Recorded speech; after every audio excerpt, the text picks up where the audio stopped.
Hi hello അസ്സലാമു അലൈക്കും welcome back my YouTube channel. അപ്പോൾ ഇന്ന് റമദാൻ 27 ആയിട്ടുണ്ട്. അപ്പോൾ ഒരുപാട് നാളത്തെ ആഗ്രഹമായിരുന്നു നമ്മുടെ ഈ ഫാമിലിയിൽ നിന്ന് എല്ലാവരും കൂടെ നമ്മുടെ പുറത്ത് പോയിട്ട്, അതായത് അഴിമുഖത്തും അല്ലെങ്കിൽ ബീച്ച് കടൽ തീരത്തൊക്കെ പോയിട്ട് നോമ്പ് തുറക്കണം എന്നാണ് കേട്ടോ. അപ്പോൾ കഴിഞ്ഞ പ്രാവശ്യം നമ്മളിതിനെ പറഞ്ഞപ്പോൾ ആർക്കും വലിയ താല്പര്യം ഉണ്ടായിരുന്നില്ല. പക്ഷേ ഇപ്രാവശ്യം ഇവിടെ വാക്കും നല്ല ആഗ്രഹം ഉണ്ടായിരുന്നു അങ്ങനെ പോകണം എന്നുള്ളത്. അപ്പോൾ അവരുടെ ആഗ്രഹം സാധിച്ചു കൊടുക്കാമെന്ന് കരുതി ഞങ്ങളും ഇൻഷാ അല്ലാഹ്. അപ്പോൾ ഇന്ന് നമ്മുടെ നോമ്പുതുറ കടപ്പുറത്ത് വെച്ചിട്ടാണ്. അപ്പോൾ അതിനുള്ള പ്രിപ്പറേഷനിലാണ് നമ്മളിന്ന്. അപ്പോൾ വലിയ ഐറ്റംസ് ഒന്നും ഉണ്ടാക്കുന്നില്ലെന്നും, കാരണം നമ്മൾ നോമ്പ് തുറന്ന് പെട്ടെന്ന് ഭക്ഷണം കഴിച്ച് വീട്ടിൽ എത്തണം എന്നുള്ളതാണ്. ഇരുടാക്കാകുമ്പോഴത്തേനും മക്കളായിട്ട് പോകുന്നതുകൊണ്ട് തന്നെ ചെറിയൊരു പേടിയൊക്കെ ഉണ്ട്. എന്നാലും നമ്മൾ ഉണ്ടല്ലോ, എല്ലാവരും ഉണ്ടല്ലോ, അപ്പോൾ പിന്നെ ശ്രദ്ധിക്കാം. അപ്പോൾ അതോടെ ഞങ്ങൾ അതിനുള്ള പ്രിപ്പറേഷനിലാണ്. എന്തായാലും നമുക്ക് എന്തൊക്കെ ഐറ്റംസ് എന്നുള്ള കണ്ടിട്ട് വരാം. നമുക്ക് നേരെ കിച്ചണിലോട്ട് പോവാട്ടോ. അപ്പോൾ നമ്മളവിടെ ബീഫ് കറിക്കുള്ള ഉള്ളിയും തക്കാളിയും പച്ചമുളകൊക്കെ ഇത് അരിഞ്ഞ് സെറ്റാക്കി വെച്ചിട്ടുണ്ട്. ബീഫ് കഴുകി വെള്ളത്തിലിട്ട് വെച്ചിട്ടുണ്ട്. ഇനിയും നല്ലോണം വാഷ് ചെയ്യാനുണ്ട് കേട്ടോ. പിന്നെ അതാ അവിടെ ഫെബി ചക്ക ചുള പറിച്ചെടുക്കുന്നുണ്ട്. ലമ്മോളാണെങ്കിൽ ഇത് അടുത്ത് തന്നെ ഇരുത്തിയിട്ടുണ്ട് കേട്ടോ. ആൾക്ക് ഇങ്ങനെ ഇരിക്കണത് ആരെങ്കിലും കണ്ടു കഴിഞ്ഞാൽ ആളെടുക്കണം. പക്ഷെ നമുക്ക് ആർക്കും കൈ ഒഴിവില്ല, എല്ലാവരും നോമ്പുത്രൻ്റെ തിരക്കിലാണ്. അപ്പോൾ തന്നെ അവിടെ ഇരുത്തി കൊടുത്തിട്ടുണ്ട്. അപ്പോൾ ബീഫ് കറിക്കുള്ള മസാല ഇട്ടിട്ട് നല്ലോണം വീട്ടിലെടുക്കുന്നുണ്ട് കേട്ടോ. വീട്ടിലൊക്കെ ആയിട്ട് നല്ല മസാല വന്നതിന് ശേഷം നമുക്കത് തുറന്ന് നോക്കാം. അങ്ങനെ നല്ല ചൂടൊക്കെ ആയതിനു ശേഷം നമ്മൾ തുറന്ന് ബീഫ് കൊണ്ട് നല്ലോണം കഴുകിയിട്ട് ഇത് അതിലേക്ക് ഇട്ട് കൊടുക്കുന്നുണ്ട്. പ്ലാൻ ചെയ്തത് ബീഫ് ബിരിയാണി ആയിരുന്നു. പിന്നെ അത് ബീഫും കറിയും നെയ്ച്ചോറാക്കിയിട്ടുണ്ട് കേട്ടോ.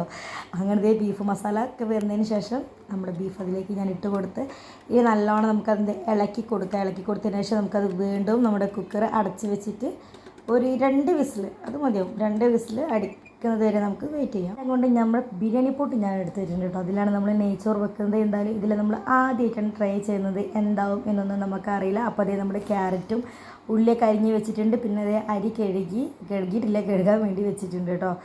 അപ്പോൾ അതേ നമ്മുടെ എന്താ പറയുക, ഈ ബിരിയാണി പോട്ട് നല്ലോണം ചൂടായിട്ടുണ്ട്. ഇനി നമുക്കതിലേക്ക് ഓയിൽ ഒഴിച്ച് കൊടുക്കാം. ഓക്കെ, ഓയിലൊക്കെ ഒഴിച്ചതിന് ശേഷം അതിലേക്ക് ഉള്ളിയും മറ്റേ എല്ലാ ഐറ്റംസും കാര്യങ്ങളൊക്കെ ഇട്ട് കൊടുത്തിട്ടുണ്ട്. പിന്നെ നമ്മുടെ ക്യാരറ്റും കൂടെ നമുക്ക് എന്ത് ചെയ്യാം, അതിലേക്ക് ഇട്ട് കൊടുക്കാം കേട്ടോ. നമ്മളിപ്പോൾ സാധാരണ രീതിയിൽ ക്യാരറ്റും ഉള്ളി നമ്മൾ ഇടലില്ല, ഒരു തട്ടിക്കുട്ടി നെയ്ച്ചോറ് നമ്മൾ ഉണ്ടാക്കിയത്. പക്ഷെ ഇന്ന് നമ്മൾ എല്ലാ ഐറ്റംസും ഇട്ട് കൊടുക്കുന്നുണ്ട്. പിന്നെ ഒരു ലെമൺ, എന്താ പറയുക, ബ്ലാക്ക് ലെമൺ തന്നെയല്ലേ പറയുക, ആ സാധനം ഇട്ട് കൊടുത്തിട്ടുണ്ട് കേട്ടോ. അപ്പോൾ നമ്മുടെ നെയ്ച്ചോറ് ഇവിടെ റെഡി ആയി തുടങ്ങിയിട്ടുണ്ട് കേട്ടോ. പിന്നെ ഇതേ നമ്മൾ കൊണ്ടുപോകാനുള്ള എല്ലാ ഐറ്റംസും വെള്ളം, ഫ്രൂട്ട്സ്, കറി, അതുപോലെ മാംഗോ ജ്യൂസ്, അച്ചാർ, സാലഡ്, ഫ്രൂട്ട്സ്, പിന്നെ ഗ്ലാസ്, കയ്യിൽ, അങ്ങനെ എല്ലാ ഐറ്റംസുകളും നമ്മൾ റെഡിയാക്കി വെച്ചിട്ടുണ്ട്. പിന്നെ നമ്മൾ മക്കളെയൊക്കെ മാറ്റി കൊടുത്തിട്ടുണ്ട്. പിന്നെ ഞാനും ഇതേ മാറ്റിയിട്ടുണ്ട് കേട്ടോ. പിന്നെ വെയിറ്റ് ചെയ്ത് നിൽക്കുകയാണ്. അപ്പോൾ നമ്മൾ 5:30 ടൈമൊക്കെ ആകുമ്പോൾ ഇറങ്ങാമെന്നാണ് കരുതിയിട്ടുണ്ടായിരുന്നത്. അപ്പോൾ ഞാൻ ആദ്യം ഇതേ ഈ ഒരു രീതിയിലാണ് ഒരുങ്ങിയിട്ടുണ്ടായിരുന്നത്. പിന്നെ അതേ നമ്മൾ വീട്ടിൽ നിന്ന് ഉള്ളുവൊക്കെ എടുത്തിട്ടാണ് പോയത് നിസ്കരിക്കാൻ വേണ്ടിയിട്ട്. എങ്ങനെയാലും അഴിമുഖത്തൊക്കെ പോയി കഴിഞ്ഞാൽ നമുക്ക് ഉള്ളെടുക്കാനുള്ള ഒരു സൗകര്യം നമുക്ക് അവിടെ എന്തായാലും കിട്ടില്ല. അപ്പോൾ നമ്മൾ നേരെ ഉള്ളെടുത്ത് നിസ്കാരത്തിനുള്ള തയ്യാറെടുപ്പുമായിട്ട് നമ്മളെല്ലാവരും വീട്ടിൽ നിന്ന് ഇറങ്ങിയിട്ടുണ്ടായിരുന്നു കേട്ടോ. അങ്ങനെ നമ്മൾ ഫുഡൊക്കെ പുറത്തുകൊണ്ട് വെച്ചിട്ടുണ്ടായിരുന്നു. ഫേബി അതൊന്ന് പൊക്കാൻ നോക്കിയത്, പക്ഷേ അവളെ കൊണ്ട് അതൊന്നും പറ്റുന്നില്ല. അങ്ങനെ ദേവി നിൽക്കാൻ വന്നിട്ടുണ്ട്. നമ്മൾ 3 വണ്ടിയിലായിട്ടാണ് പോയത്. അത് 2 സ്കൂട്ടിയും പിന്നെ ഓട്ടോറിക്ഷയിലും അങ്ങനെയായിട്ടാണ് പോയിട്ടുണ്ടായിരുന്നത്. അങ്ങനെ ഞങ്ങൾ നേരത്തെ അവിടെ അഴിമുഖത്ത് എത്തിയിട്ടുണ്ടായിരുന്നു. അഴിമുഖത്തെല്ലാം നമ്മളെ കൂട്ടായി ബീച്ചിലെത്തിയിട്ടുണ്ടായിരുന്നു. 2 ടീമും അവിടെ പൊരിക്കടി മേടിക്കാൻ വേണ്ടി നിന്നിട്ടുണ്ടായിരുന്നു കേട്ടോ. നമ്മളിവിടെ വന്ന് ഇവിടെ അവരെ കാത്തു നിന്നു. പിന്നെന്താണ്, അപ്പം വലിയ തിരക്കോ കാര്യങ്ങളൊന്നും ആ ഭാഗത്തില്ല, നോമ്പായതുകൊണ്ടായിരിക്കും. അങ്ങനെ പിന്നെ എല്ലാവരും എത്തിയിട്ടുണ്ട്. എത്തിയ സ്പോട്ടിൽ വേണ്ട കുറച്ച് അപ്പുറത്തേക്ക് പോകാമെന്ന് പറഞ്ഞതേ ഞങ്ങൾ നേരെ അങ്ങോട്ട് പോയി. അങ്ങനെ നമ്മുടെ കല്ലും കാര്യങ്ങളൊക്കെ ചാടി പിടിച്ച് നേരെ നമ്മുടെ കടലിൻ്റെ അടുത്തേക്ക് പോയിട്ടുണ്ട്. അങ്ങനെ എന്താ വല്ലാത്തൊരു ഫീൽ തന്നെയായിരുന്നു കേട്ടോ. സത്യം പറഞ്ഞാൽ ഭയങ്കര, ഞാൻ ഒരുപാട് ആഗ്രഹിച്ചിരുന്നത് പോലെ നോമ്പുതുറ അതായത് കടപ്പുറത്ത് വെച്ചിട്ട് എല്ലാവരും കൂടെ ഫാമിലിയായിട്ട് തുറക്കുക എന്നുള്ളത് എനിക്ക് ഒത്തിരി ഇഷ്ടപ്പെട്ടിട്ടുണ്ടായിരുന്നു. പിന്നെ നല്ല രസമുണ്ടായിരുന്നു. അങ്ങോട്ടുണ്ടൊക്കെ പരസ്പരം എല്ലാവരും കളിയാക്കി ഇരുന്നിട്ടുണ്ടായിരുന്നു. പിന്നെ എന്താ, നമ്മൾ പായൊക്കെ വിരിച്ച് അതിൽ ബെഡ്ഷീറ്റും വിരിച്ചതിന് ശേഷം നമ്മളെല്ലാ സാധനങ്ങളൊക്കെ സെറ്റാക്കി വെച്ചിട്ടുണ്ട്. അതുപോലെ കുട്ടികളൊക്കെ നമ്മൾ ഇരുത്തിയിട്ടുണ്ട്. പിന്നെ മക്കളെത്ര ഇരുത്തിയാലും പിന്നെ ഒരു പുറത്ത് പോകുക തന്നെയാണ്, എന്നാലും നമ്മൾ ഇരുത്തി കൊടുത്തിട്ടുണ്ട്. മക്കളെയും കൊണ്ട് നോമ്പ് തുറക്കാൻ കടപ്പുറത്ത് വരിക എന്നുള്ളത് കുറച്ച് റിസ്ക്കുള്ള കാര്യമാണ് കേട്ടോ. അല്ലെങ്കിലൊക്കെ നമ്മൾ ഭയങ്കര, മക്കളില്ലെങ്കിലും ഒക്കെ നല്ല രസമായിരിക്കും. മക്കളുണ്ടാകുമ്പോൾ മക്കളെ മണ്ണ് അവർ ഓടി കളിക്കുമ്പോൾ മണ്ണ് പാർന്നൊക്കെ കുറച്ചൊരു ടാസ്ക്കുള്ള പരിപാടിയാണ്. അങ്ങനെ നമ്മൾ നമ്മുടെ പൊരിക്കടികളും അതുപോലെ ഫ്രൂട്ട്സും വെള്ളവും കാര്യങ്ങളൊക്കെ നമ്മളിങ്ങനെ നിരത്തി വെച്ചിട്ടുണ്ട്. അങ്ങനെ ബാങ്ക് കൊടുത്തപ്പോൾ നമ്മളെല്ലാവരും നോമ്പ് തുറന്നു. നമ്മൾ കാരയ്ക്കും കൊണ്ടുപോയിട്ടുണ്ടായിരുന്നു കേട്ടോ. അപ്പോൾ അതൊക്കെയാണ് നോമ്പ് തുറന്നത് ആദ്യം. പിന്നെ നമ്മളെല്ലാവരും പച്ചവെള്ളമാണ് കുടിച്ചിട്ടുണ്ടായിരുന്നത്, നല്ല ഐസ് വെള്ളം കൊണ്ടുപോയിട്ടുണ്ടായിരുന്നു. അപ്പോൾ അതും കുടിച്ചു. ഇതിന് ശേഷം പിന്നെ നമ്മൾ ജ്യൂസ് എല്ലാവർക്കും ഒഴിച്ച് കൊടുത്തു. അങ്ങനെ എല്ലാവരും ജ്യൂസും കുടിച്ചിട്ടുണ്ടായിരുന്നു കേട്ടോ. അപ്പോൾ നമ്മൾ മാംഗോ ജ്യൂസ് ആയിരുന്നു ഞാൻ പറഞ്ഞല്ലോ. അപ്പോൾ അതും എല്ലാവരും കുടിച്ചു. പിന്നെ നമ്മുടെ ഫ്രൂട്ട്സ് ആയിട്ടും പൊരിക്കടിയും കാര്യങ്ങളൊക്കെ ആയിട്ട് എല്ലാവരും കഴിച്ചു. അതിനിടെ പിന്നെ നമ്മൾ ഫെബി അൽത്താഫിനെ വിളിക്കാൻ വേണ്ടി പോയിട്ടുണ്ടായിരുന്നു കേട്ടോ. അൽത്താഫ് കൂട്ടായി പാലത്തിനപ്പുറത്താണ് നിൽക്കുന്നത്. അതുപോലെ കാർ ഇങ്ങോട്ട് വരില്ല. അപ്പോൾ അവിടെ കാർ നിർത്തിയിട്ടിട്ട് ഇവിടുന്ന് ഫെബി വിളിക്കാൻ പോവുകയും ചെയ്തിട്ടുണ്ടായിരുന്നത്. ഞങ്ങൾ കടപ്പുറത്തെത്തി. കടലാണിത്. ഹായ് ഹായ്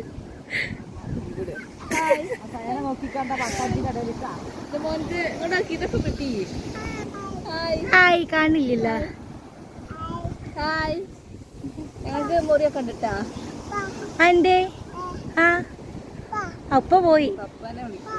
അങ്ങനെ ഇവർ നിസ്കാരം കഴിഞ്ഞു വന്നതിൻ്റെ ശരി നമ്മൾ നല്ല നെയ്ച്ചോറും ബീഫ് കറിയും ഉണ്ടായിരുന്നു. അതും കൂട്ടി എല്ലാവരും ഇരുന്ന് കഴിച്ചു കേട്ടോ. നല്ല വിശപ്പുണ്ടായിരുന്നു, നല്ല ടേസ്റ്റ് ഉണ്ടായിരുന്നു. പിന്നെ എൻ്റെ ഫുഡിലത് മണ്ണ് കിട്ടിയിട്ടുണ്ടായിരുന്നില്ല. ചിലവർ പറഞ്ഞു മണ്ണ് കടിച്ചെന്ന് പറഞ്ഞു, പക്ഷേ എനിക്ക് അങ്ങനത്തെ പ്രശ്നമൊന്നും ഉണ്ടായിട്ടുണ്ടായിരുന്നില്ല കേട്ടോ. അങ്ങനെ പിന്നെ നമ്മൾ ഭക്ഷണം കഴിച്ചു. നമ്മൾ ഇരുന്ന ഭാഗങ്ങളൊക്കെ ക്ലിയർ ചെയ്തു. നമ്മുടെ വേസ്റ്റും കാര്യങ്ങളൊക്കെ നമ്മൾ കവറിലിട്ടിട്ടുണ്ടായിരുന്നു. തിരിച്ച് വീട്ടിൽ കൊടുന്നു. അതുപോലെ പായും കാര്യങ്ങളൊക്കെ മണ്ണൊക്കെ കുട്ടി റെഡിയാക്കി ഇതേ പാക്ക് ചെയ്ത് ഞങ്ങൾ നേരെ നമ്മൾ വണ്ടീൻ്റെ അടുത്തേക്ക് പോകണം കേട്ടോ. എന്തായാലും നമുക്ക് ഒത്തിരി ഇഷ്ടപ്പെട്ട ഒരു നോമ്പുത്തറായിരുന്നു കേട്ടോ ഇത്. നമുക്ക് നല്ല എനിക്ക് ഒത്തിരി ഇഷ്ടപ്പെട്ടിട്ടുണ്ടായിരുന്നു. പിന്നെ അതാ അങ്ങനെ നമ്മളിത് എല്ലാവരും നമ്മൾ വണ്ടീൻ്റെ അടുത്തേക്ക് പോയി. അപ്പോൾ ഇന്നത്തെ വീഡിയോ ഇതാണ്. അങ്ങനെ തന്നെ നമ്മൾ തിരിച്ച് വീട്ടിലെത്തിയിട്ടുണ്ട് കേട്ടോ. വീട്ടിലെത്തിയ വീഡിയോസൊന്നും എടുക്കാൻ പറ്റില്ല, കാരണം ഒന്നാമത് ഒറ്റ ടയേർഡായിരുന്നു. പിന്നെ വന്നേക്ക് ഒരുപാട് പണിയുണ്ടായിരുന്നു. നമ്മൾ കൊണ്ടുപോയ പാത്രങ്ങളും കാര്യങ്ങളൊക്കെ നമുക്ക് വാഷ് ചെയ്യാണ്ടായിരുന്നു. പിന്നെ ജസ്റ്റ് ഒന്ന് ഫ്രഷ് ആവാനൊക്കെ ഉണ്ടായിരുന്നു. മക്കളൊക്കെ ഒന്ന് ക്ലിയർ ചെയ്യാനും വാഷ് ചെയ്യാൻ കുളിപ്പിക്കാനും കാര്യങ്ങളൊക്കെ ഉണ്ടായിരുന്നു. അപ്പോൾ അതാണ് ആ ടൈമിലുള്ള വീഡിയോസും കാര്യങ്ങളൊന്നും എടുക്കാൻ പറ്റിയിട്ടുണ്ടായിരുന്നില്ല. അപ്പോൾ ഇൻഷാ അല്ലാ ഞങ്ങൾ നല്ല അടിപൊളിയായിട്ട് നോമ്പ് തുറന്നു. ഇഷ്ടപ്പെടാത്തവരുണ്ടായിരുന്നു കേട്ടോ. നമ്മൾ ആഴ്മുഖത്ത് പോയത് ഇപ്പം നമ്മുടെ ഹസ്ബൻഡ് എൻ്റെ കാക്കൊക്കെ ആണെങ്കിലും അത്ര വലിയ ഇഷ്ടമൊന്നും ഇല്ല, കാരണം മണ്ണ് വരും എന്നുള്ളൊരു ഇതൊക്കെ ഉണ്ടായിരുന്നു. പക്ഷേ നമ്മുടെ ആഗ്രഹങ്ങളൂടെ സാധിച്ചത് നമുക്കങ്ങനെ ആഗ്രഹം ഉണ്ടായപ്പോൾ അല്ലാണ്ട് എതിർപ്പൊന്നും ഇല്ലാണ്ട് നമുക്ക് സാധിച്ചു തന്നു. എന്തായാലും ഇൻഷാ അല്ലാ നല്ല അടിപൊളിയായിരുന്നു. എനിക്ക് ഒത്തിരി ഇഷ്ടപ്പെട്ടു കേട്ടോ. സത്യം പറഞ്ഞാൽ ആ ഒരു വൈബ്, കടൽ തീരത്ത് കാറ്റൊക്കെ കൊണ്ടിട്ടുള്ള ആ ഒരു നോമ്പ് നല്ല അടിപൊളി തന്നെയായിരുന്നു. അപ്പോൾ നമ്മുടെ ഇന്നത്തെ വീഡിയോ ഇത്രയുള്ള വീഡിയോ ഇഷ്ടപ്പെട്ടാൽ ലൈക്ക് അതുപോലെ സബ്സ്ക്രൈബ് ചെയ്ത് സപ്പോർട്ട് ചെയ്യാൻ മറക്കണ്ട. ഇൻഷാ അല്ലാ അടുത്ത വീഡിയോക്ക് നാളെ കാണാം. ചാ.